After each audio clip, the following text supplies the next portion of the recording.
Hello students, welcome to my channel CWC chemistry with concept. आज के इस video में हम defects in solid chapter first 12th class chemistry discuss करेंगे। Defects होते क्या हैं और सॉलिड में किस तरह से डिफेक्ट आते हैं, और एक बार डिफेक्ट्स अगर दोष ठोसों में सॉलिड्स में आ जाते हैं तो उसके बाद उन पे क्या इफेक्ट पड़ता है, उसमें क्या नई प्रॉपर्टीज हमें दिखाई देती हैं, आज हम इसके बारे में पढ़ेंगे। पहले हम देख लेते हैं कि डिफेक्ट्स होते क्या हैं। हमने पिछले वाले वीडियोस में देखा था कि किस तरह से हम एकक कोशिका यूनिट सेल से एक क्रिस्टल का फॉर्मेशन करते हैं और किस तरह से एटम मॉलिक्यूल या आयंस जो पार्टिकल्स हैं, कण हैं, उस यूनिट सेल एकक कोशिका में कोनों पर, फलक पर, फेस पर या बॉडी के सेंटर में प्रेजेंट होते हैं। ये जो पार्टिकल्स प्रेजेंट हैं एटम, आयन और मॉलिक्यूल्स के फॉर्म में, अगर वो परफेक्टली ऑर्डर्ड अरेंजमेंट है, उनकी व्यवस्था बिल्कुल सही रूप से है, तो हमें एक परफेक्ट आइडियल क्रिस्टल मिलता है। लेकिन अगर इन पार्टिकल्स के अरेंजमेंट में कोई अव्यवस्था या इरेगुलरिटी हमें दिखाई देती है तो हमारा जो परफेक्ट अरेंजमेंट है, व्यवस्था, वो डिस्टर्ब हो जाती है और हमें डिफेक्ट्स या दोष क्रिस्टल में दिखाई देते हैं। ये सारा जो दोष डिफेक्ट्स क्रिस्टल में इंट्रोड्यूस होते हैं, क्रिस्टल के अंदर आते हैं, क्रिस्टलीकरण के प्रोसेस होता है, क्रिस्टलाइजेशन का प्रोसेस होता है, उस समय ये डिफेक्ट्स जो है क्रिस्टल के अंदर आ जाते हैं। क्रिस्टल जो होता है बच्चों, उसमें डिफेक्ट्स इंट्रोड्यूस होते हैं अगर क्रिस्टलाइजेशन का प्रोसेस जो है बहुत ही फास्ट या मीडियम स्पीड से अगर हो तो हमें क्रिस्टल के अंदर डिफेक्ट्स देखने को मिल जाते हैं, क्योंकि क्रिस्टल के अंदर जो एटम, मॉलिक्यूल और आयंस प्रेजेंट है, उनको स्पीड क्रिस्टलाइजेशन की तेज होने के कारण उनको प्रॉपरली अरेंज होने का, ठीक से अरेंज होने का टाइम नहीं मिल पाता है। और इस तरह के क्रिस्टल्स में जहाँ क्रिस्टलाइजेशन का प्रोसेस बहुत ही तेज है या मॉडरेट है, मीडियम है, वहाँ पे हमें डिफेक्ट्स जनरली क्रिस्टल में मिल जाते हैं। अगर क्रिस्टलाइजेशन का प्रोसेस बहुत स्लो है तो उस समय डिफेक्ट्स, दोष क्रिस्टल में आने के चांसेस कम हो जाते हैं। स्लो क्रिस्टलाइजेशन का जो प्रोसेस होता है वहाँ डिफेक्ट्स हमें देखने को नहीं मिलते हैं। क्रिस्टलाइजेशन, क्रिस्टलीकरण होता क्या है? जिस प्रक्रिया से क्रिस्टल का फॉर्मेशन होता है उसे हम क्रिस्टलाइजेशन कहते हैं। ये हम छोटी क्लासेस में, क्लास 9th में पढ़ चुके हैं बच्चों। आगे आने वाली स्लाइड्स में हम डिफेक्ट्स के बारे में डिटेल में पढ़ेंगे। डिफेक्ट्स कितने तरह के होते हैं वो देखिए। जितने भी डिफेक्ट्स हैं क्रिस्टल में, उनको दो कैटेगरीज में रखा गया है। एक है पॉइंट डिफेक्ट। पॉइंट डिफेक्ट जो है उसको हिंदी में हम बिंदु दोष कहते हैं, और दूसरा है हमारा लाइन डिफेक्ट, जिसे रेखीय दोष कहते हैं, रेखा दोष। बिंदु दोष एक पर्टिकुलर एटम के चारों तरफ जो अरेंजमेंट अगर डिस्टर्ब हो जाता है तो जो दोष हमें मिलता है उसको हम बिंदु दोष कहते हैं, पॉइंट डिफेक्ट कहते हैं। एटम, मॉलिक्यूल और आयन जिनसे क्रिस्टल बना हुआ है उनकी बात मैं बच्चों कर रही हूँ। अगर एक पूरी की पूरी लाइन में, एक पूरे के पूरे पार्टिकल्स जो है, एटम, मॉलिक्यूल, लाइन, उसकी पूरी लाइन में हमें अगर कोई डिफेक्ट देखने को मिल रहा है तो उसको हम लाइन डिफेक्ट या रेखा दोष कहते हैं। अगर एक पार्टिकल है, उसके चारों तरफ कोई डिफेक्ट देखने को मिल रहा है तो हम उसे पॉइंट डिफेक्ट या बिंदु दोष कहते हैं। पॉइंट डिफेक्ट को फिर हमने 3 कैटेगरीज में रखा हुआ है। एक है स्टाइकोमेट्री डिफेक्ट, इसको हिंदी में भी स्टाइकोमेट्री दोष ही कहते हैं। दूसरा इम्प्योरिटी डिफेक्ट, इसको अशुद्धि दोष कहते हैं, ये अशुद्धि मिलाने के कारण आता है क्रिस्टल के अंदर। और तीसरा जो है हमारा नॉन स्टाइकोमेट्री डिफेक्ट है, नॉन स्टाइकोमेट्री दोष। ये होते क्या है वो देखिए। स्टाइकोमेट्री डिफेक्ट, हमें पता है कि नंबर ऑफ कैटायंस और एनायंस जो क्रिस्टल में प्रेजेंट होते हैं, अगर डिफेक्ट होने से पहले और डिफेक्ट होने के बाद में उनका रेशियो, उनका अनुपात अगर सेम रहता है तो उसे हम स्टाइकोमेट्री डिफेक्ट कहते हैं। अगर दोष उत्पन्न होने के बाद में जिस रेशियो में, जिस अनुपात में कैटायंस और एनायंस प्रेजेंट है वो डिस्टर्ब हो जाता है तो उसको हम नॉन स्टाइकोमेट्री दोष कहते हैं। अशुद्धि दोष मैंने आपको बता दिया। क्रिस्टल के अंदर अगर हम कोई अशुद्धि मिला देते हैं, उसके कारण अगर कोई दोष या डिफेक्ट उत्पन्न होता है क्रिस्टल में, तो उसको हम अशुद्धि दोष कहते हैं। स्टाइकोमेट्री डिफेक्ट फिर 4 प्रकार का है। वैकेंसी डिफेक्ट, जिसे हम रिक्तिका दोष कहते हैं, रिक्त जगह उत्पन्न हो जाती है। उसके बाद में है इंटरस्टिशियल डिफेक्ट, जिसे हम अंतरकाशी दोष कहते हैं। तीसरा है हमारा शॉर्ट के डिफेक्ट, शॉर्ट की ही कहते हैं हिंदी में इसको। और चौथा है हमारा फ्रैंकल। नॉन स्टाइकोमेट्री डिफेक्ट, उनको फिर हमने 2 कैटेगरीज में रखा हुआ है। एक है मेटल एक्सेस, धातु आधिक्य, धातु की अधिकता होना। जब हम धातु की बात करेंगे बच्चों, उस समय हम कैटायंस जो है, धातु जो है, उनमें कैपेसिटी होती है इलेक्ट्रॉन लूज करने की। तो जहाँ जहाँ धातु की बात आएगी वहाँ पे कैटायन जो है, धनायन जो है, उसकी हम बात करेंगे। धातु जो है, मेटल्स जो होते हैं, इलेक्ट्रॉन लूज करके कैटायन का फॉर्मेशन करते हैं। नॉन स्टाइकोमेट्री का दूसरा टाइप जो है मेटल डेफिशिएंसी, धातु न्यूनता, कैटायंस की कमी। धातु अधिकता, मेटल एक्सेस डिफेक्ट भी 2 तरह का है, कैटायन एक्सेस और एनायन डेफिशिएंसी। मेटल एक्सेस का मैंने आपको मतलब बता दिया, कैटायन की मात्रा जो है वो बढ़ जाती है, अमाउंट जो है बढ़ जाती है। एक तरीका ये है कि इसमें कैटायन बढ़ जाए, जो सीधा सिंपल जो है इंक्रीज करने का तरीका है कैटायन को। और दूसरा ये है कि क्योंकि कैटायन और एनायन दोनों ही प्रेजेंट होते हैं क्रिस्टल में, कुछ ऐसा हो कि उस क्रिस्टल में एनायन कम हो जाए। जब एनायन की संख्या कम हो जाएगी तो कैटायन अपने आप ही ज्यादा हो जाएंगे। तो दो तरीके हैं धातु अधिकता दोष के कैटायन को बढ़ाने के। एक तो ये है कि किसी प्रकार से क्रिस्टल में कैटायन अपने आप बढ़ जाए, और दूसरा है कि एनायन कम हो जाएंगे तो कैटायन की मात्रा अपने आप ही, अमाउंट जो है कैटायन के अपने आप ही क्रिस्टल में ज्यादा हो जाएगी। धातु न्यूनता में देखिए इसमें भी दो हैं। एक कैटायन डेफिशिएंसी है, क्योंकि हमें कैटायन को कम करना है। मेटल डेफिशिएंसी, मेटल को कम करना है। मेटल जो है कैटायन या धनायन का फॉर्मेशन करते हैं, या तो उसमें से कैटायन निकाल लिया जाए क्रिस्टल में से तो अपने आप कैटायन कम हो जाएंगे, या फिर एनायन जो है वो बढ़ा दिए जाए। अगर हम एनायन के अमाउंट बढ़ाएंगे तो कैटायन उससे अपने आप कम हो जाएंगे। दो तरीके हैं कैटायंस को कम करने के, एक कैटायन को उसमें से निकाल लिया जाए और दूसरा उसमें एक्स्ट्रा एनायंस हम डाल देंगे तो कैटायन के अमाउंट जो है एनायन के कंपैरिजन में अपने आप कम हो जाएगी। आगे आने वाली स्लाइड्स में हम इन सभी डिफेक्ट्स को डिटेल में पढ़ेंगे।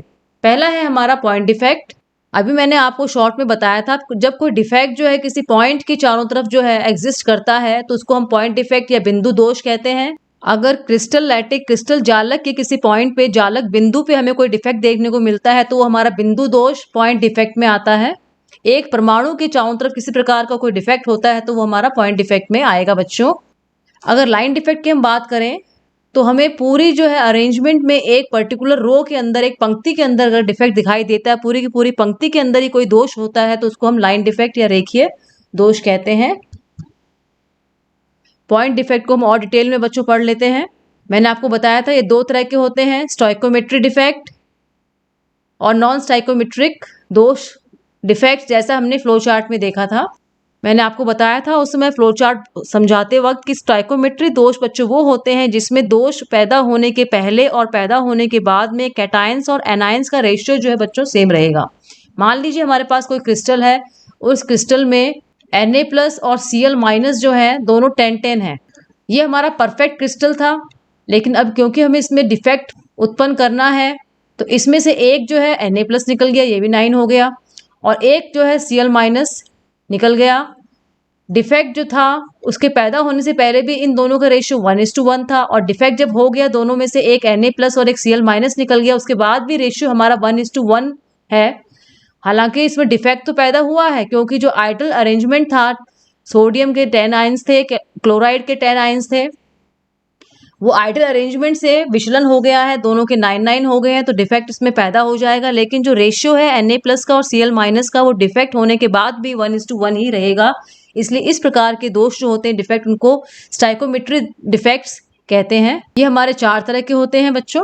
पहला डिफेक्ट जो है स्टाइकोमेट्री का, वो हमारा है वैकेंसी डिफेक्ट, रिक्तिका दोष। कुछ ऐसा होता है कि क्रिस्टल में से एटम, मॉलिक्यूल या आयन, जिससे भी वो क्रिस्टल मिलकर बना हुआ है, उनमें से एक जो है कंस्टिट्यूएंट पार्टिकल, जिनकी मैं बात कर रही हूँ, एटम, मॉलिक्यूल या आयन, वो निकल जाते हैं उसमें से। लेकिन हमें ध्यान रखना है क्योंकि स्टाइकोमेट्रिक डिफेक्ट है तो रेशियो जो है डिफेक्ट होने से पहले और डिफेक्ट होने के बाद में सेम रहेगा, और अगर रेशियो अनुपात सेम रहेगा तो क्रिस्टल जो है वो उदासीन, इलेक्ट्रिकली न्यूट्रल बना रहेगा, उसके ऊपर कोई चार्ज नहीं रहेगा, क्योंकि नंबर ऑफ कैटायंस और नंबर ऑफ एनायंस जो है वो हमारे सेम रहेंगे। जो हमारा वैकेंसी डिफेक्ट होता है स्टाइकोमेट्री वाला, और इंटरस्टिशियल डिफेक्ट जो होता है हमारा, ये दोनों बच्चों नॉन आयनिक जो है सॉलिड के लिए होते हैं। पहले वाले दो डिफेक्ट जो है वैकेंसी, रिक्तिका दोष और अंतरकाशी दोष हैं, ये नॉन आयनिक सॉलिड में हमें देखने को मिलेंगे, जबकि बाद के दो डिफेक्ट जो है फ्रैंकल डिफेक्ट और शॉर्टकी डिफेक्ट, ये हमें आयनिक सॉलिड्स में देखने को मिलेंगे। अब हम देखते हैं बच्चों वैकेंसी डिफेक्ट में होता क्या है। वैकेंसी डिफेक्ट में पिक्चर में दिखाया हुआ है आपको, कुछ जगह जो है बच्चों खाली रह जाती है। हम जब क्रिस्टल को बना रहे थे तो हमने क्रिस्टल को बनाते वक्त ये ऑब्जर्व किया कि कुछ जगह जहाँ पे एटम, मॉलिक्यूल्स या आयंस होने चाहिए थी, वहां से कुछ जगह जो है हमारी खाली रह गई है। और अगर इस तरह का क्रिस्टल हमें मिलता है जहाँ पे कोई साइट जो है हमारी खाली है, जहाँ एटम, मॉलिक्यूल या आयंस पर्टिकुलर जो है वहाँ पे प्लेस पे हमें देखने को अगर नहीं मिलता है, खाली जगह हमें देखने को मिलती है, खाली जगह को हम बच्चों रिक्तिका बोलते हैं। और इस तरह के दोष को, डिफेक्ट को हम वैकेंसी डिफेक्ट या रिक्तिका दोष कहते हैं। अब इसमें होता क्या है, क्योंकि इसमें से हमारा पार्टिकल जो है वो एब्सेंट है, खाली जगह हमारे पास है, तो डेंसिटी जो है, हमारा घनत्व जो है वो कम हो जाता है। वैकेंसी डिफेक्ट में बच्चे याद रखेंगे, डेंसिटी हमारे घनत्व जो है वो कम हो जाता है क्योंकि पार्टिकल इसमें कम है। अगर यहाँ पे कोई पार्टिकल प्रेजेंट होता है इस खाली जगह पे तो उसका कोई मास होता, और मास अगर वहाँ है ही नहीं, पार्टिकल है ही नहीं, तो हमारा डेंसिटी जो है वो कम हो जाएगी। तो हम कह सकते हैं इस डिफेक्ट के कारण क्रिस्टल की डेंसिटी जो है, घनत्व जो है कम हो जाता है। अगला डिफेक्ट देखते हैं बच्चों हम। अगला डिफेक्ट जो है हमारा इंटरस्टिशियल अंतराकाशी दोष है। इसमें क्या होता है बच्चों, जिस समय क्रिस्टल का फॉर्मेशन होता है, हमें पता है कि क्रिस्टल जो है एटम, मॉलिक्यूल और आयन से मिलकर बनता है। उस समय जो इनके बीच की जगह होती है, हमें पता है कि इन पार्टिकल्स, कणों के बीच में कुछ जगह खाली बचती है जिसको हम अंतराकाशी स्थल कहते हैं, इंटरस्टिशियल स्पेसेस कहते हैं। कुछ पार्टिकल्स जो है इन खाली स्पेसेस में आके बैठ जाते हैं, जिससे इस क्रिस्टल का जो प्रॉपर अरेंजमेंट है वो डिस्टर्ब हो जाता है। अब देखिए, कहीं ये ब्लू वाले पार्टिकल दिखाई दे रहे हैं हमें और कहीं नहीं है, जबकि इसमें ये पार्टिकल्स हमें नहीं चाहिए थे, नहीं होने चाहिए थे, लेकिन क्रिस्टलाइजेशन का प्रोसेस कुछ ऐसा हुआ कि ये इम्प्योरिटी के फॉर्म में यहाँ बीच में आके बैठ गए, जिससे जो है क्रिस्टल की डेंसिटी, घनत्व जो है हमारा बढ़ जाएगा। तो पहले वाले केस में हमारी डेंसिटी डिक्रीज हो रही थी क्योंकि बीच में कुछ पार्टिकल्स गायब थे, और यहाँ पे हमारी डेंसिटी इंक्रीज हो रही है, घनत्व हमारा बढ़ रहा है क्योंकि जो बीच वाली स्पेसेस है, इंटरस्टिशियल स्पेसेस है, उनके अंदर कुछ एक्स्ट्रा पार्टिकल्स हमारे आके बैठ गए। एक बात और बच्चों ध्यान में रखेंगे, जब भी इंटरस्टिशियल स्पेसेस की बात आएगी तो क्योंकि जो कैटाइंस होते हैं ये स्पेसेस बहुत छोटी होती हैं, तो यहाँ पे जनरली हमें कैटाइंस ही देखने को मिलेंगे। कैटाइंस की साइज जो होती है वो एनायन की साइज से छोटी होती है, तो इंटरस्टिशियल स्पेसेस में जनरली कैटाइन ही ऑक्युपाई कर सकते हैं ऐसी जगहों को, वही आके यहाँ पे बैठ जाते हैं। इन अंतराकाशी स्थलों को बच्चों इंग्लिश में इंटरस्टिशियल वॉइड्स, इंटरस्टिशियल स्पेसेस भी कहते हैं। मैंने आपको पहले ही बताया था कि जो पहला वाला हमारा वैकेंसी डिफेक्ट था, और बच्चों इंटरस्टिशियल डिफेक्ट है जो, ये नॉन आयनिक जो है सॉलिड क्रिस्टल्स में हमें देखने को मिलते हैं। 4 टाइप्स हैं इसमें, लेकिन पहले के 2 टाइप्स हमें नॉन आयनिक में देखने को मिलेंगे और दूसरे वाले 2 टाइप्स जो हमें आयनिक में देखने को मिलेंगे। पहले के 2 में और दूसरे वाले 2 में जब हम पढ़ेंगे तो आपको सिमिलैरिटी दिखाई देगी, लेकिन सिर्फ जो मेन डिफरेंस है इन चारों के बीच में कि पहले वाले 2 जो है वो नॉन आयनिक क्रिस्टल में देखने को मिलेंगे और बाद के फ्रैंकल और शॉर्टकट इफेक्ट जो है वो आयनिक क्रिस्टल में हमें देखने को मिलेंगे। आगे आने वाली स्लाइड्स में हम इनको पढ़ेंगे डिटेल में। जी देखिए बच्चों, ये आयनिक क्रिस्टल में मैंने बताया था अभी आपको कि शॉर्टकट डिफेक्ट और फ्रैंकल डिफेक्ट जो है आयनिक क्रिस्टल्स में हमें देखने को मिलेंगे। ये होते क्या है वो देखिए। डिफेक्ट जो हमें आयनिक क्रिस्टल में देखने को मिलता है वो है शॉर्टकट डिफेक्ट। इसको समझाने के लिए एक पिक्चर यहाँ बनाई हुई है, NaCl का क्रिस्टल है। हम बात कर रहे हैं बच्चों स्टाइकोमेट्रिक डिफेक्ट्स की। इसमें जो है पहले और बाद में रेशियो जो है वो सेम रहेगा, अनुपात इसमें डिस्टर्ब नहीं होगा, इस बात को हमें ध्यान रखना है। वैकेंसी डिफेक्ट, इंटरस्टिशियल वाला डिफेक्ट हमारा, फ्रैंकल और शॉर्टकट डिफेक्ट हमारे स्टाइकोमेट्रिक डिफेक्ट के पार्ट हैं, जिसमें डिफेक्ट्स पैदा होने के पहले और डिफेक्ट होने के बाद में क्रिस्टल का स्टाइकोमेट्री चेंज नहीं होता है, उसका अनुपात एटम्स, मॉलिक्यूल्स या आयंस का चेंज नहीं होता है। NaCl का क्रिस्टल यहाँ दिया हुआ है, मैंने अभी आपको बताया था Na+ है और Cl- है। कैटाइन जो होते हैं आप देखेंगे यहाँ पे उसकी साइज जो है एनाइन से छोटी है। जब शॉर्टकट डिफेक्ट जनरेट होता है क्रिस्टल में, यह हो सकता है क्रिस्टलाइजेशन के प्रोसेस के दौरान ही जनरेट हो जाए, तो एक Na+, ये वाला Na+ की स्पेस है, और एक जो है Cl- अपनी जगह छोड़ के बच्चों बाहर चले जाते हैं। तो एक कैटाइन, Na+ हमारा कैटाइन था, धनायन, और Cl- जो है हमारा ऋणायन है, ये अपनी स्पेस छोड़कर बाहर चले गए। अब आपको देखने में लग रहा होगा कि अभी भी हमने पढ़ा है वैकेंसी डिफेक्ट और इंटरस्टिशियल डिफेक्ट, उनमें भी कुछ ऐसा ही हुआ था। तो यहाँ जो है उनमें डिफरेंस क्या है वो देखिए। Na जो बाहर गया है उसकी संख्या भी 1 है, और जो हमारा Cl- बाहर गया है उसकी भी अमाउंट जो है हमारी 1 है। दोनों बराबर रेशियो में बाहर चले गए। जैसे ही बाहर चले गए तो इनकी जगह जहाँ पे प्रेजेंट थी ये खाली हो गई बच्चों। तो ऐसे केस में जब एटम, मॉलिक्यूल या आयंस, कंस्टिट्यूएंट पार्टिकल जो है लैटिक्स को छोड़कर, क्रिस्टल को छोड़कर बाहर जा रहे हैं, तो उस समय डेंसिटी जो है हमारे बच्चों डिक्रीज होगी, क्योंकि कैटायन और एनायन इक्वल नंबर में मिसिंग है। जितने कैटायन हमारे एब्सेंट हैं उतने ही एनायन भी हमारे मिसिंग हैं। तो एक Na+ गया है तो साथ में एक Cl- भी गया है, दोनों अपनी जगह खाली छोड़ के यहाँ से चले गए। तो इस तरह के डिफेक्ट को हम बोलेंगे शॉर्टकट डिफेक्ट। अब क्योंकि इसमें स्टाइकोमेट्री तो डिफेक्ट हो गई हमारी, आपने देखा कि पहले अगर Na+ 10 थे, मैंने आपको अभी भी एग्जाम्पल दे के बताया था कि Na+ अगर 10 थे पहले, Cl- भी 10 थे, एक एक बाहर चला गया तो 9 हो गए, तो इनकी डेंसिटी हमारी डिक्रीज हो गई, स्टाइकोमेट्री डिस्टर्ब हो गई, लेकिन इनकी इलेक्ट्रिकल न्यूट्रलिटी उदासीनता जो है हमारी वो बनी रहेगी, क्योंकि प्लस और माइनस जो है उनकी संख्या डिफेक्ट होने के बाद में और पहले में सेम है। तो ऐसे क्रिस्टल हमेशा इलेक्ट्रिकली न्यूट्रल रहेंगे, उदासीन रहेंगे, डिफेक्ट होने से पहले भी और डिफेक्ट होने के बाद भी।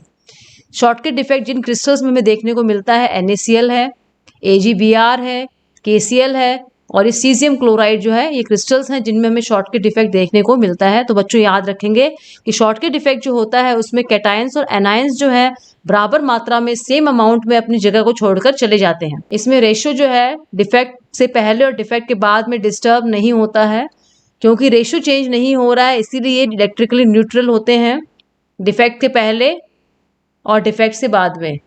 अगला डिफेक्ट जो है बच्चों हम आगे आने वाली स्लाइड में पढ़ेंगे। इससे पहले कुछ और डिस्कस कर लेते हैं। अगर हम NaCl की बात कर रहे हैं बच्चों, NaCl को अगर रूम टेम्परेचर पे कमरे के तापमान में हम देखें तो उसमें 10⁶ जो है शॉर्टकट डिफेक्ट देखने को मिलते हैं पर सेंटीमीटर क्यूब में। 1 सेंटीमीटर क्यूब में अगर 10⁻22 आयंस है Na के और Cl- के, तो 10⁻16 आयंस में एक हमें शॉर्टकट डिफेक्ट देखने को मिलता है। तो ये कैलकुलेशंस जो हैं, डाटाज हैं, आप याद कर सकते हैं। NaCl क्रिस्टल के लिए एग्जाम्पल देके बताया हुआ है। और ऐसे जो डिफेक्ट्स हैं जनरली वहाँ देखने को मिलते हैं जहाँ पे कैटायंस और एनायन की साइज जो है करीब करीब हमारी सेम होती है, तभी दोनों एक साथ बाहर निकल जाते हैं और एक ही अमाउंट में सेम संख्या में बाहर निकल जाते हैं। AgBr की बात मैंने एग्जाम्पल के रूप में की थी शॉर्ट की में, ये हमें फ्रैंकल में भी एग्जाम्पल देखने को मिलेगा। तो आप एक चीज और याद रख लेंगे बच्चों, एग्जाम में कभी कभी पूछ ली जाती है कि AgBr जो है वो फ्रैंकल और शॉर्ट के दोनों तरह के दोष हमें दिखाता है, दोनों तरह के डिफेक्ट्स उसमें हमें देखने को मिलते हैं। अब फ्रैंकल में बच्चों देखिए क्या होता है, इसको हम डिसलोकेशन डिफेक्ट भी बोलते हैं। दूसरा नाम जो है इसका डिसलोकेशन डिफेक्ट या विस्थापन दोष बोलते हैं इसको हम। इसमें होता है कि जब कैटायन होते, मैंने बताया था कि जब भी बात आएगी अंतरकाशी स्थलों की, इंटरस्टिशियल प्लेसेस की, वहां पे कैटायन की साइज छोटी होती है तो वही वहां पे चला जाता है। ये प्लस वाला जो कैटायन है ये अपनी जगह को छोड़कर, इसी जगह यहाँ पे थी, यहाँ से किसी भी बीच की इंटरस्टिशियल स्पेस में जाके बैठ गया, अंतराकाशी स्थलों में जाके ये बैठ गया। तो जो डिफेक्ट उत्पन्न होगा उसको हम बोलेंगे फ्रैंकल डिफेक्ट, क्योंकि ये क्रिस्टल को छोड़कर बाहर नहीं गया है, सिर्फ क्रिस्टल के अंदर ही इसने अपनी जगह बदल ली है। तो इस क्रिस्टल की डेंसिटी पे, घनत्व पे इसका कोई असर नहीं पड़ेगा, घनत्व जो है वैसा का वैसा रहेगा। और इसकी क्रिस्टल की न्यूट्रलिटी पे, उदासीनता पे, ये उदासीन ही रहेगा क्रिस्टल डिफेक्ट होने से पहले और डिफेक्ट होने के बाद में। बच्चों उम्मीद करती हूँ आपको शॉर्टकट और फ्रैंकल डिफेक्ट के बीच में डिफरेंस समझ में आ गया होगा। कैटायन जो है अपने जगह से मिसिंग है और ये यहाँ से हटकर इंटरस्टिशियल स्पेस पे चला गया है, अंतराकाशी स्थल पे ये चला जाएगा। अंतराकाशी स्थल जो होती है बच्चों, बीच में जो खाली जगह होती है उसको बोलते हैं, ये जगह बहुत छोटी होती है, इसलिए जनरली जो है कैटायन इस जगह को ऑक्युपाई करते हैं, वही अपनी जगह छोड़कर यहाँ पे चले जाते हैं। जिन प्रकार के क्रिस्टल्स में देखने को मिलता है, ZnS है, AgCl है, AgBr है, AgI है। AgBr देखिए बच्चों आपको फ्रैंकल में भी देखने को मिल रहा है और यही आपको एग्जाम्पल जो है शॉर्टकट डिफेक्ट में भी देखने को मिला था। ये हमें कहाँ देखने को मिलेंगे, जिसमें कैटायंस और एनायंस की साइज में बहुत ज़्यादा डिफरेंस होगा, वहाँ पे हमें फ्रैंकल डिफेक्ट देखने को मिलेगा। जबकि शॉर्टकट में बच्चों, अगर आपको याद है पिछले वाले स्लाइड में मैंने आपको बताया था, शॉर्टकट डिफेक्ट हमें वहाँ देखने को मिलता है जहाँ पे कैटायंस और एनायन की साइज करीब करीब बराबर होती है। तो अगर डिफरेंस आता है आपको शॉर्टकट डिफेक्ट में और फ्रैंकल डिफेक्ट में, तो एक डिफरेंस तो आपका यही हो जाएगा कि फ्रैंकल डिफेक्ट वहाँ देखने को मिलता है जहाँ कैटायन और एनायन की साइज में बहुत ज़्यादा डिफरेंस होता है, वहाँ हमें फ्रैंकल डिफेक्ट देखने को मिलता है। और जहाँ एनायंस और कैटायंस की साइज में डिफरेंस नहीं होता है, वहाँ हमें शॉर्टकट डिफेक्ट देखने को मिलता है। पॉइंट डिफेक्ट में जो सेकंड पार्ट था हमारा वो था इम्प्योरिटी डिफेक्ट। इम्प्योरिटी डिफेक्ट जो होता है बच्चों हमें कब मिलता है, एग्जाम्पल देखिए यहाँ बताया हुआ है। मान लीजिए हमने NaCl को मेल्ट कर दिया है, पिघला दिया गर्म करके, और उसके अंदर जब हम SrCl2 मिला देंगे, SrCl2 क्योंकि मैक्सिमम अमाउंट जो है हमारी NaCl की है, SrCl2 हम थोड़ी सी अमाउंट में इसको मिला रहे हैं, तो NaCl क्रिस्टल के लिए SrCl2 जो है वो एक अशुद्धि का काम करेगा, इम्प्योरिटी का काम करेगा। तो इस प्रकार का डिफेक्ट जो जनरेट होगा उसको हम बोलेंगे इम्प्योरिटी डिफेक्ट। इसमें होता क्या वो देखिए, NaCl हमें पता है कि NaCl में Na प्लस कैटाइन है और Cl माइनस एनायन है। SrCl2 है तो इसमें कैटाइन हमारा Sr2 प्लस हो जाएगा और एनायन जो है हमारा 2Cl माइनस के आयंस हो जाएंगे, 2 क्लोराइड के आयंस हो जाएंगे। अब जब SrCl2 को NaCl में डाल दिया जाता है तो SrCl2 जो है, बच्चे ध्यान से सुनेंगे, Na प्लस की जगह पे जाके बैठ जाता है। ये देखिए, ये ऐसा यहाँ पे Na प्लस हुआ करता था। जब SrCl2 को NaCl क्रिस्टल में डाल दिया जाता है तो Sr2 प्लस जो है वो Na प्लस की जगह पे जाके बैठ जाता है। ये देखिए बच्चों, यहाँ पे Sr2 प्लस लिखा हुआ, यहाँ पे Na प्लस हुआ करता था। Sr2 प्लस ने Na प्लस को हटाकर खुद वहां पे आके लग गया। अब इसके लगने का इफेक्ट क्या होगा वो देखिए। एक चीज जो आपने नोटिस की होगी कि Sr के ऊपर +2 का निशान है, Na के ऊपर +1 का निशान है।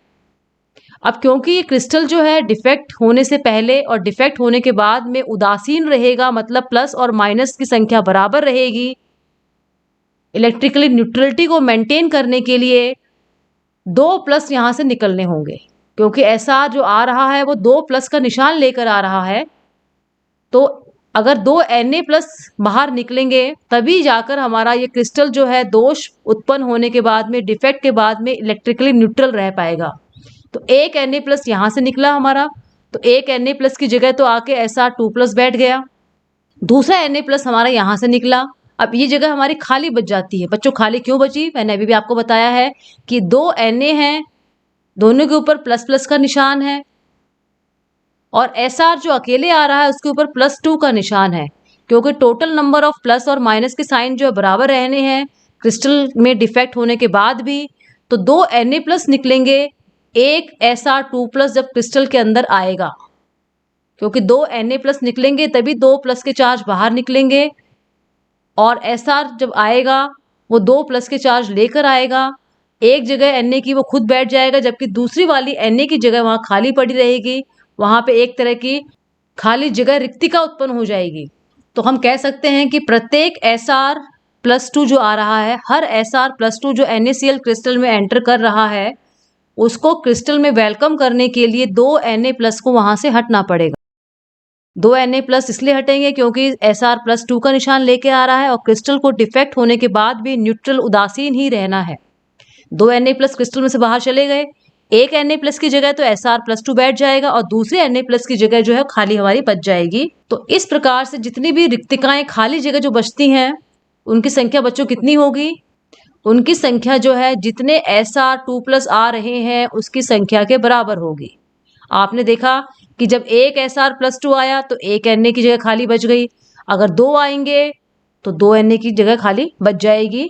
तो खाली संख्या जो होती है अशुद्धि दोष में, इम्प्योरिटी डिफेक्ट में, रिक्तिका जो होती है, वॉइड जो बनता है, उस वॉइड की संख्या जो होती है हमारी, जितने Sr2 प्लस इम्प्योरिटी उसके अंदर आ रही है क्रिस्टल में, उसके बराबर होती है। CdCl2, AgCl में भी इस प्रकार का डिफेक्ट हमें देखने को मिलता है। ये एग्जाम्पल्स हैं। अगर एग्जाम में आपको आता है कि AgCl और CdCl2 में कौन से डिफेक्ट्स हैं तो आप कह सकते हैं कि इम्प्योरिटी डिफेक्ट्स यहाँ हमें देखने को मिलते हैं। उम्मीद करती हूँ बच्चों आपको समझ में आ गया होगा किस तरह से इसकी इलेक्ट्रिकल न्यूट्रलिटी जो है मेंटेन रहेगी। 2 Na प्लस बाहर जाएंगे, एक Sr+2 अंदर आएगा, एक जगह किस प्रकार से हमारी खाली बच जाएगी। आगे के डिफेक्ट्स हम आगे की स्लाइड्स में पढ़ेंगे। अब हम बच्चों पढ़ेंगे नॉन स्टाइकोमेट्री डिफेक्ट। जैसा कि मैंने आपको फ्लो चार्ट के टाइम बताया था, नॉन स्टाइकोमेट्री डिफेक्ट्स वो हैं जिनमें डिफेक्ट्स पैदा होने के पहले और डिफेक्ट पैदा होने के बाद में स्टाइकोमेट्री, कैटाइंस और एनाइंस कंस्टिट्यूएंट पार्टिकल्स की संख्या जो है वो डिस्टर्ब हो जाती है। अगर कंस्टिट्यूएंट पार्टिकल्स की संख्या नंबर डिस्टर्ब हो रहा है डिफेक्ट से पहले और डिफेक्ट के बाद में, तो उस तरह के सारे डिफेक्ट्स जो है हमारे नॉन स्टाइकोमेट्री डिफेक्ट्स में आएंगे। यहाँ लिखा हुआ है, इसमें धनायन और ऋणायन का अनुपात जो होता है वो डिस्टर्ब हो जाता है डिफेक्ट क्रिस्टल में आने के बाद में। डिफेक्ट क्रिस्टल में कैसे जनरेट होते हैं मैंने आपको बता दिया। जब क्रिस्टलीकरण, क्रिस्टलाइजेशन का प्रोसेस होता है उस समय अगर बहुत तेज स्पीड से अगर वो होता है या फिर मॉडरेट बीच की स्पीड से होता है तो क्रिस्टल के एटम, मॉलिक्यूल और आयंस को इतना टाइम नहीं मिल पाता कि वो प्रॉपरली अरेंज हो जाएं। तो इन तरह के क्रिस्टल्स में, इस तरह के क्रिस्टल्स में हमें डिफेक्ट देखने को मिल जाता है। ये भी हमारे 2 तरह के हैं, मेटल एक्सिस डिफेक्ट कैटायन की संख्या को बढ़ाना, और मेटल डेफिशिएंसी डिफेक्ट कैटायन की संख्या को घटाना। मैंने आपको पहले वाले स्लाइड्स में बताया था कि जहां मेटल की बात होगी, मेटल क्योंकि इलेक्ट्रॉन लूज करके कैटायंस बनाते हैं, तो हम कैटायंस की बात करेंगे। तो नॉन स्टाइकोमेट्रिक डिफेक्ट में पहला डिफेक्ट जो है हमारा मेटल एक्सेस डिफेक्ट है। हम किस तरह से कैटायन की संख्या को बढ़ाएंगे? तो एक तरीका यह है कि एनायन की संख्या को घटा दिया जाए। मान लीजिए हमारे पास 15 कैटायंस हैं और 15 ही एनायन हैं, दोनों की संख्या 15-15 है। अब इसमें कुछ ऐसा हुआ कि डिफेक्ट जनरेट हो गया, एनायन की संख्या घट गई, एनायन की संख्या हमारी 14 हो गई और कैटायन हमारे अभी भी उतने ही हैं। तो अगर आप कंपेयर करेंगे 14 और 15 को, तो आप देखेंगे कि कैटायन की संख्या अपने आप बढ़ गई। ये संख्या कैसे बढ़ी कैटायन की? एनायन की संख्या को हमने घटा दिया, तो कैटायन की संख्या अपने आप ज़्यादा हो गई। तो मेटल एक्सेस डिफेक्ट, धातु आदिक्य दोष का फर्स्ट डिफेक्ट, जो फर्स्ट पार्ट है, वो यही है कि किस तरह से हम एनायन की संख्या को घटा देंगे ताकि कैटायन की संख्या अपने आप बढ़ जाए। पहला वाला डिफेक्ट जो है मेटल एक्सेस डिफेक्ट, ये NaCl और KCl के क्रिस्टल में देखने को मिलता है। इसमें होता क्या बच्चों, वो देखिए। इसका क्वेश्चन जो एग्जाम्स में और कॉम्पिटेटिव एग्जाम्स में हमें देखने को मिल जाता है। हम बात कर रहे थे बच्चों सोडियम क्लोराइड के क्रिस्टल की। जब सोडियम क्लोराइड के क्रिस्टल के ऊपर से सोडियम की वेपर को हम गुजारते हैं, तब क्या होता है वो देखिए। जैसे ही क्रिस्टल सोडियम वेपर के कांटेक्ट में आता है, Na वेपर जो होता है उसमें Na+ जो है वो बन जाता है इलेक्ट्रॉन को लूज करके, और ये जो Na+ जो है हमारा, इसको दिखाई देता है इस क्रिस्टल में Cl-। दोबारा देखिए बच्चों, जैसे ही हमने सोडियम के वेपर को NaCl के क्रिस्टल के ऊपर से गुजारा, या NaCl के क्रिस्टल को हम सोडियम के वेपर के कांटेक्ट में लाए, सोडियम के वेपर में जो Na प्रेजेंट है वो Na+ का फॉर्मेशन कर लेता है और एक इलेक्ट्रॉन निकाल देता है, और जो Na+ बना है इसको क्रिस्टल में Cl- दिखाई दे रहा है। ये Cl- को क्रिस्टल में से निकाल लेता है और NaCl का फॉर्मेशन कर लेता है। ये जो इलेक्ट्रॉन है यहाँ पे, जो Na से Na+ बनने के कारण जनरेट हुआ था, ये इस Cl- की जो खाली जगह है यहाँ पे जाके बैठ जाता है। पहले तो Na+ का फॉर्मेशन हुआ सोडियम वेपर में, इस Na+ ने क्रिस्टल से जो है Cl- को निकाल लिया, और जैसे ही Na+ बना था, एक इलेक्ट्रॉन का फॉर्मेशन हुआ था। ये इलेक्ट्रॉन जो है Cl- ने जो जगह खाली करी है वहां पे जाके ये बैठ जाएगा। तो बच्चों आपको समझ में आ गया होगा किस तरह से इलेक्ट्रॉन जो है इस क्रिस्टल के अंदर एंटर कर जाता है और Cl- की स्पेस को ऑक्युपाई कर लेता है। आगे आने वाले स्लाइड में हम कुछ और पढ़ेंगे इसके बारे में। यहाँ मैंने दिखाया है कि किस तरह से सोडियम एटम जो है वो इलेक्ट्रॉन को लूज करके Na+ बन जाता है। Na+ जो है वो Cl- को क्रिस्टल में से बाहर निकाल लेता है, और उस Cl- की जगह पे जो खाली जगह हुई थी, Na+ के द्वारा छोड़ा हुआ इलेक्ट्रॉन वहां आ जाता है, और वो जगह जहाँ पे इलेक्ट्रॉन ऑक्युपाई करता है, इस जगह को हम बच्चों बोलते हैं F सेंटर। ये रिस्पॉन्सिबल होता है कलर के लिए, क्रिस्टल के कलर के लिए। F सेंटर में जो इलेक्ट्रॉन प्रेजेंट है ये रिस्पॉन्सिबल होता है। कैसे, वो देखिए।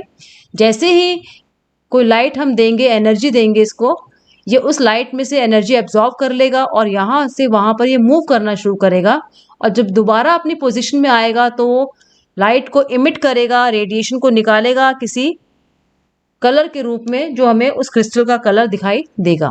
पूरा प्रोसेस मैंने हिंदी इंग्लिश में नीचे लिखा हुआ है। यहाँ ये भी मेंशन है कि एनायनिक साइट, क्योंकि वो साइट क्लोराइड आयन ने Cl- ने ऑक्युपाई कर रखी थी, अब वहाँ पे इलेक्ट्रॉन चला गया है, इलेक्ट्रॉन के ऊपर भी माइनस का निशान है, तो क्रिस्टल जो है वो इलेक्ट्रिकली न्यूट्रल बना रहेगा, क्योंकि प्लस और माइनस का निशान तो क्रिस्टल में सेम रहेगा। Cl- चला गया, लेकिन उसके माइनस के निशान को बैलेंस करने के लिए सोडियम वेपर से Na+ ने जो इलेक्ट्रॉन दिया था वो इलेक्ट्रॉन वहाँ पे आ गया।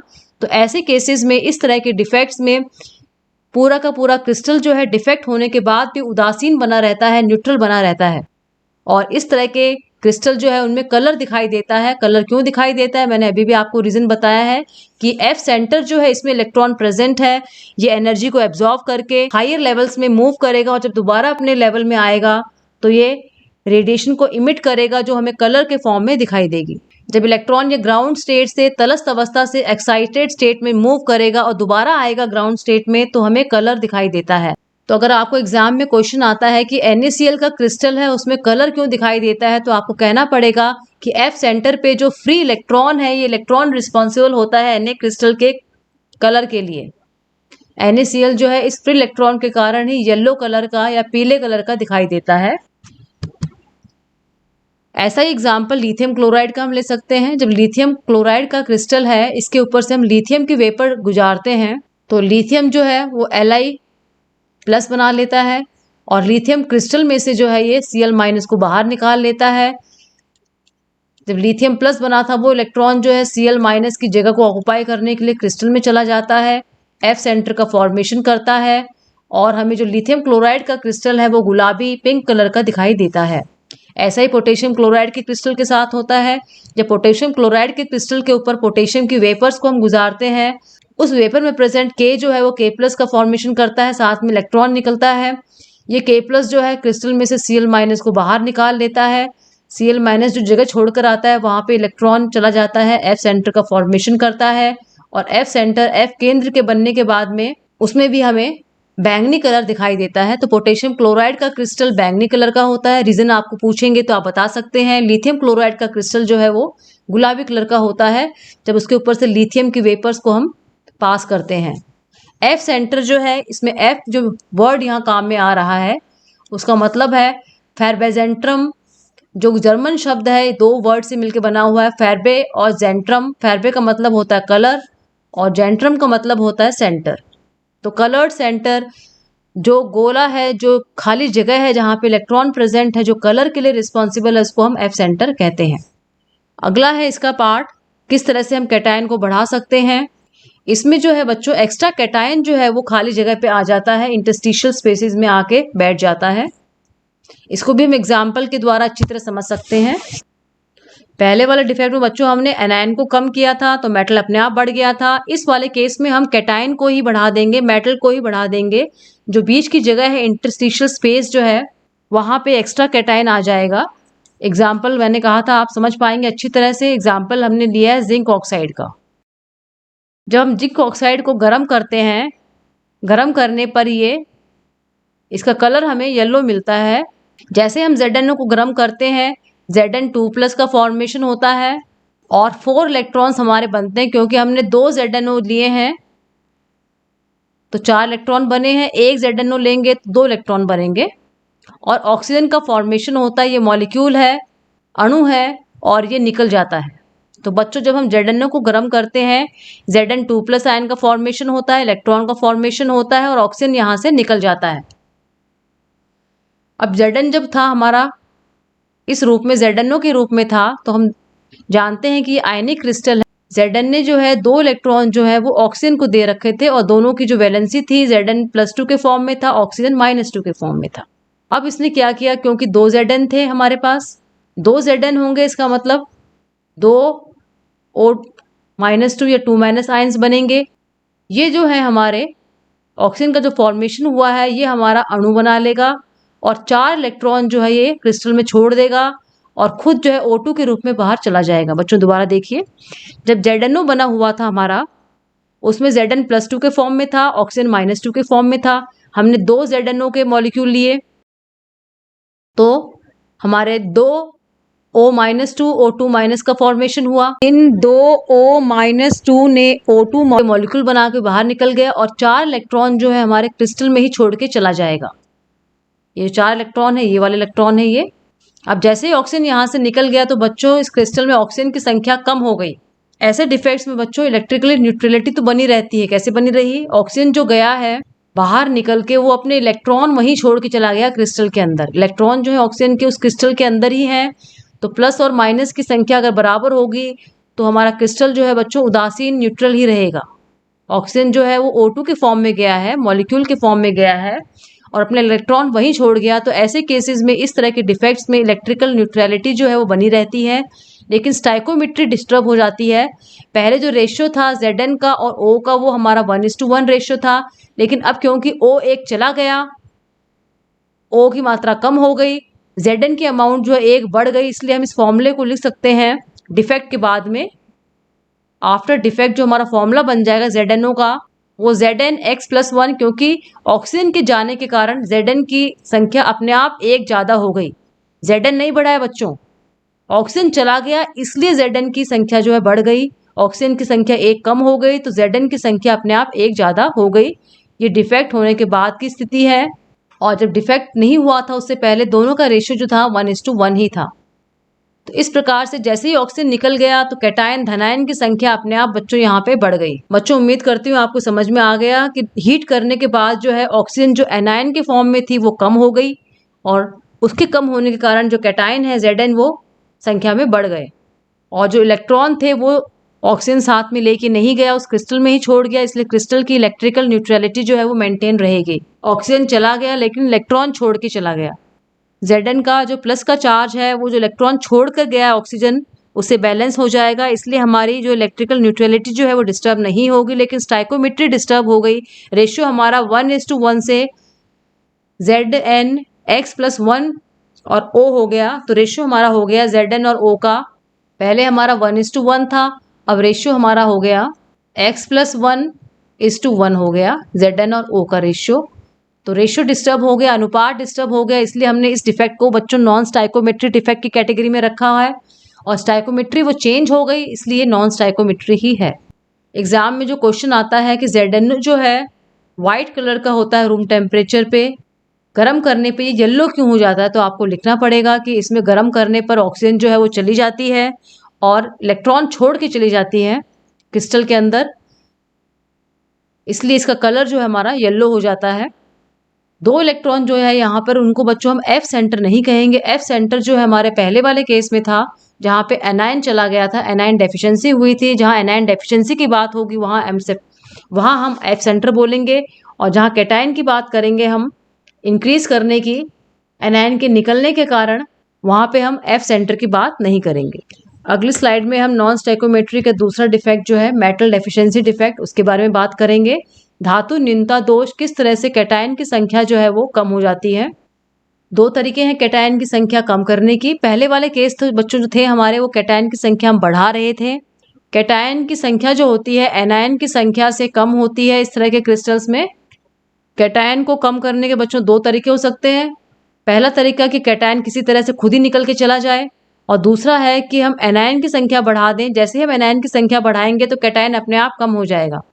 जब कैटायन क्रिस्टल को छोड़ के बच्चों बाहर चला जाएगा तो कैटायन की संख्या अपने आप कम हो जाएगी, या फिर हम क्रिस्टल के अंदर एनायन बाहर से इंट्रोड्यूस कर देंगे तो कैटायन की संख्या जो है अपने आप कम हो जाएगी। जो एक्स्ट्रा एनायन आता है एनायन एक्सिस के केस में, वो जब जगह ऑक्यूपाई करेगा, मैंने बताया था कि जब इस तरह से क्रिस्टल बना हुआ है बच्चों, इनके बीच में जो है जगह होती है इंटरस्टिशियल स्पेस जिसको हम बोलते हैं, अंतराकाशी स्थल जिसको हम बोलते हैं, ये क्रिस्टल है। ये वाली जगह जो है ये अंतराकाशी स्थल है। एनायन एक्सिस डिफेक्ट जो होता है इसमें एक्स्ट्रा एनायन कहीं बाहर से आकर इन जगहों पे आके बैठ जाता है, लेकिन मैं आपको पहले ये क्लियर कर चुकी हूँ कि जो इंटरस्टिशियल स्पेसेस होती हैं, अंतराकाशी स्थल होते हैं, उनकी साइज छोटी होती है, एनायन की साइज हमारी बड़ी होती है। तो एनायन इन जगहों के अंदर आके नहीं बैठ सकता है। तो एनायन एक्सिस डिफेक्ट जो होता है मेटल डेफिशिएंसी वाला, ये हमें बहुत बहुत बहुत कम देखने को मिलता है। साइज में बड़े होने के कारण एनायन जो है अंतरकाशी स्थलों पर इंटरस्टिशियल स्पेसेस में फिट नहीं हो पाते हैं। पहला वाला केस जो है कैटायन डेफिशिएंसी, कैटायन छोटे होते हैं, आराम से बाहर निकल सकते हैं, वो तो बच्चों पॉसिबल है प्रैक्टिकली। लेकिन सेकंड वाला जो टाइप है एनायन एक्सिस, किस तरह से बाहर से कोई एनायन आकर, क्योंकि बाकी जगह तो कैटायन प्रेजेंट है, बाकी सारी स्पेसेस तो ऑक्युपाइड है, वहाँ खाली जगह है ही नहीं, तो बाहर से जो एनायन आएगा उसके पास सिर्फ एक ही ऑप्शन बचता है कि जो बीच में अंतरकाशी स्थल है, इंटरस्टिशियल स्पेसेस हैं, उनको वो ऑक्युपाई कर ले। लेकिन क्योंकि एनायन जो है वो बिगर हैं, बड़े हैं साइज में, तो इस तरह की जगह को वो ऑक्युपाई नहीं कर पाते हैं, तो हमें सेकेंड टाइप का डिफेक्ट बहुत कम देखने को मिलता है, रेयर है बहुत। आपको दोबारा रिवाइज करा देती हूँ। हमने डिफेक्ट पढ़े थे, दो टाइप के थे, एक पॉइंट डिफेक्ट था, एक लाइन डिफेक्ट था। पॉइंट डिफेक्ट बिंदु दोष, लाइन डिफेक्ट रेखीय दोष। जो पॉइंट की चारों तरफ हमें देखने को मिल रहा था वो पॉइंट डिफेक्ट था, और पूरी रेखा जो है कणों की उसमें डिफेक्ट हमें देखने को मिल रहा था, कोई दोष हमें देखने को मिल रहा था, तो वो हमारा लाइन डिफेक्ट था। पॉइंट डिफेक्ट को फिर हमने दो पार्ट में बच्चों डिवाइड किया था, स्टाइकोमेट्री डिफेक्ट और non stoichiometry defect. Stoichiometry defect चार पार्ट्स थे उसके, वैकेंसी डिफेक्ट, रिक्तिका दोष, इंटरस्टिशियल डिफेक्ट, अंतराकाशी दोष, शॉर्टकी और फ्रैंकल डिफेक्ट। वैकेंसी और इंटरस्टिशियल डिफेक्ट जो है वो हमारे नॉन आयनिक क्रिस्टल्स में देखने को मिलते हैं, जबकि शॉर्टकी और फ्रैंकल डिफेक्ट जो है हमारे आयनिक क्रिस्टल में देखने को मिलते हैं। स्टोइकोमेट्री डिफेक्ट में डिफेक्ट होने से पहले और डिफेक्ट होने के बाद में कॉन्स्टिट्यूएंट पार्टिकल्स है उनका रेशियो सेम रहता है, जबकि नॉन स्टाइकोमेट्रिक डिफेक्ट में रेशियो डिफेक्ट होने से पहले और डिफेक्ट होने के बाद में डिस्टर्ब हो जाता है। नॉन स्टाइकोमेट्रिक डिफेक्ट को हमने 2 पार्ट में डिवाइड किया था, मेटल एक्सेस धातु आधिक्य और मेटल डेफिशिएंसी धातु न्यूनता दोष। धातु अधिकता फिर 2 पार्ट में डिवाइड हुई थी, कैटायन एक्सेस धनायन अधिकता और ऋणायन जो है उसकी डेफिशिएंसी ऋणायन की न्यूनता। मेटल एक्सेस मतलब मेटल को बढ़ाना, मेटल को बढ़ाने का मतलब है कैटायन को बढ़ा दो या फिर एनायन को घटा दो। जब एनायन की डेफिशिएंसी करेंगे, ऋणायन की न्यूनता करेंगे, कमी करेंगे, तो आपको याद होगा सोडियम वेपर वाला एग्जांपल मैंने दिया था जहां पे एफ सेंटर का फॉर्मेशन होगा। तो बच्चों ये ध्यान रखेंगे कि एनायन डेफिशिएंसी वाला जो होता है वहां पे एफ सेंटर का फॉर्मेशन होता है, कैटायन एक्सिस में एफ सेंटर का फॉर्मेशन नहीं होता है। कैटायन एक्सिस में हमने जिंक ऑक्साइड का एग्जाम्पल लिया था, दोनों में ही कलर आता है। एनायन डेफिशिएंसी में एफ सेंटर बनता है, जबकि कैटायन एक्सिस में यहाँ पे इलेक्ट्रॉन्स होते हैं, उसके कारण कलर हमें देखने को मिलता है। कलर हमें जो है मेटल एक्सिस में दोनों केसेस में कैटायन एक्सिस और एनायन डेफिशिएंसी दोनों में ही देखने को मिलेगा।